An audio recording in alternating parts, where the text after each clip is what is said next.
Hi everybody and welcome. For tonight's video I'd like to present a game I played at the chess club yesterday evening, and this was a kind of difficult loss. It was against an opponent that I played twice in the last year and drawn, so this was an opportunity for one of us to draw blood, and unfortunately it was my opponent who had the white pieces. So let's pick it up. He started out with e4, and I responded classically in the center with e5. He played knight f3, black plays knight c6, and white plays bishop b5. So we're in the starting position for the Ruy Lopez. I played a6, challenging the bishop, and he retreated to a4. And now I challenged the center with knight to f6. And at this point white castled. So this is actually the same starting sequence as my previous encounter, so we're in familiar territory here, and this is I think my third or fourth game now where I've tried out the Ruy Lopez, the black side of the Ruy Lopez. So I opted for the open variation again, snapping up the pawn on e4, and then white challenges the center by bringing the rook to e1, where he's exerting some pressure. So black has to do something about this, so I played knight to c5 here, and actually my opponent shared with me after the game that often he plays this rook move because d4 seems to be the more common line, and it's often useful in tournament practice to go the less traveled ground where the opponent is less likely to know the variations and could go wrong. So it's interesting. So anyway, knight to c5, just challenging the bishop on a4, and then he snapped off the c6 knight. I recapture in the center, which it has the downside of creating these doubled pawns on the c file, which is not as good as white's pawn structure on the queen side, and that can become a problem in the endgame, but of course we have some compensation with the two bishops. So anyway, he continued with simply knight takes e5, which is actually the book continuation. My opponent last time had tried rook takes, which, as I described, is an inaccuracy. And now I played bishop e7, which is also a book move. White comes forward and challenges the center now with the strong move d4. And this is a nice move. It's challenging the center, and it's forcing me to do something about this knight, and it's also paving the way for the development of this dark squared bishop. So it's a nice multi-purpose move. Sometimes I've seen the quieter move of just d3, but I don't think it's anywhere near as strong.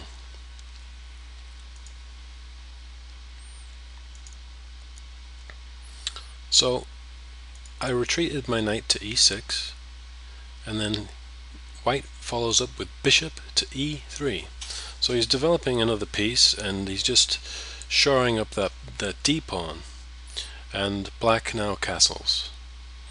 So the stage is set for an interesting middle game that we haven't quite finished the opening phase of the game. He plays c3 now, and according to my database, that's not quite as good statistically as this knight c3. The idea being that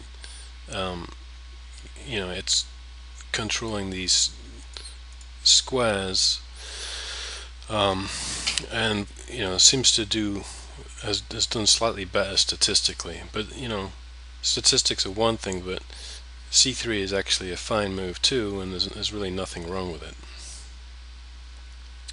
So in this sequence, it might follow up with something like rook to e8, and then f4, just staking out this and supporting the knight in the center. So anyway, he actually played c3. So it's a very solid looking position, and now I tried out an idea that a more experienced player had shared with me just a couple of nights ago, and I decided to try it out. So the idea is that black will push this f pawn to evict this this knight on e5, and then immediately follow up by pushing the pawn again, and the immediate threat is just to push the pawn once more to basically imprison this dark squared bishop to these two squares. And it's an interesting idea, and I didn't execute it fully correctly. The early part I did okay, but then I sort of lost my way in the middle game, as we'll see. So it was an interesting try, and I think having looked through this now, I'll have a better chance of executing it correctly the next time. So play continued with f6.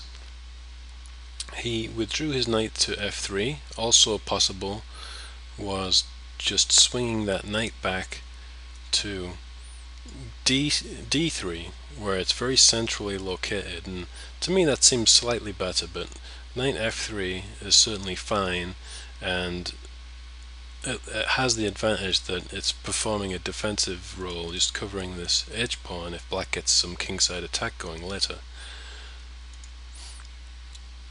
So right away, after knight f3, I just pushed the pawn again, and I could see my opponent looked a little bewildered by this, and immediately he probably started seeing the possibility of this pawn moving on to f4.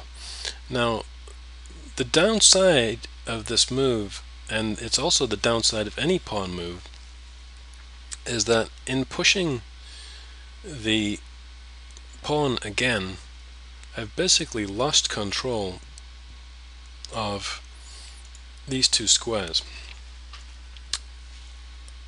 I've gained two squares, but I've lost two squares, and that's something that we see with any pawn move. And now he takes advantage of my relinquishing this e5 square by immediately bringing the knight back, which was his main trump in the position. Now is this nice strong knight outpost here. And of course the downside is that I'm immediately able to push the pawn again to f4 and confine the dark squared bishop of white to these two squares. So black has a big positional trump. This pawn on f4 is performing a very useful role. Even though it does look kind of strange there and could become a target later, it's currently a thorn in white's side and might be used later for launching an attack with a move like f3 if it's supported by black pieces. So my opponent played bishop c1 now. The idea of bishop c1 is that he can use the d2 square to develop his knight. I played queen d5. It took me quite some time to decide to come here. I wasn't really sure how to continue, but since white does not have a light squared bishop, it seems like a nice idea. I've got control of these squares, and it seems like a natural move, just controlling some of the center.